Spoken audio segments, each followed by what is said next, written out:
ప్రచారంలో ఓ యువతికి ముద్దిచ్చి BJP MP Khagen Murmu వివాదంలో ఇరుక్కున్నారు. నెట్టింట్లో viral అవుతున్న ఈ దృశ్యాలు బెంగాల్ రాజకీయాల్లో దుమారం రేపుతున్నాయి. బాధిత యువతి మాత్రం కుమార్తెల భావించి ఎంపీ ముద్దు పెట్టారని వెనకేసుకొస్తోంది. ఎన్నికల సమయంలో ఓటర్లను ఆకర్షించేందుకు నేతలు చేసే ఫీట్లు అన్నీ ఇన్ని కావు. ఒక్కొక్కరు ఒక్కో స్టైల్లో క్యాంపెయిన్ చేస్తూ ఉంటారు. బెంగాల్లో బీజేపీ ఎంపీ ఖగేన్ ముర్ము చేసిన పని విమర్శలకు దారితీసింది. నార్త్ మాల్దా నుంచి సిట్టింగ్ ఎంపీగా బరిలోకి దిగిన ఖగేన్ ముర్ము నియోజకవర్గ పరిధిలోని శ్రీహపూర్ గ్రామంలో ఇంటింటి ప్రచారానికి వెళ్లారు. అక్కడ ఆయన ఓ యువతి చెంపపై ముద్దు పెట్టిన దృశ్యాలు సోషల్ మీడియాలో వైరల్ అయ్యాయి. దీంతో ఈ ఘటన బెంగాల్లో రాజకీయ దుమారం రేపింది.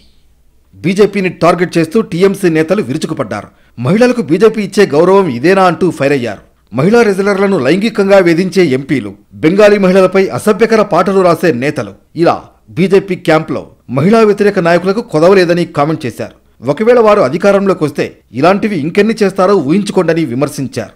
ఈ వివాదంపై ఎంపీ ఖగేన్ క్లారిటీ ఇచ్చారు. కుమార్తెలా భావించి ముద్దు పెడితే తప్పేంటి అని అన్నారు. కుట్రపూరితంగా దీనిపై వివాదం సృష్టిస్తున్నారని, ఇలాంటి చిత్రాలను వక్రీకరించి వ్యక్తులు, పార్టీల పరువుకు భంగం కలిగిస్తున్నారు, టీఎంసీ నేతలపై కంప్లైంట్ చేస్తారని స్పష్టం చేశారు. బాధిత యువతి ఎంపీకి సపోర్టుగా నిలిచింది. సొంత కుమార్తెలా భావించి ఆయన ముద్దు పెట్టుకుంటే అందులో సమస్య ఏంటి అని అంటోంది. ఇలాంటి ఘటనలను సోషల్ మీడియాలో వైరల్ చేసేవారిది చెత్త మనస్తత్వమని కామెంట్ చేసింది. ఆ ఫోటో తీసిన సమయంలో తన అమ్మా నాన్న కూడా అక్కడే ఉన్నారని చెబుతోంది.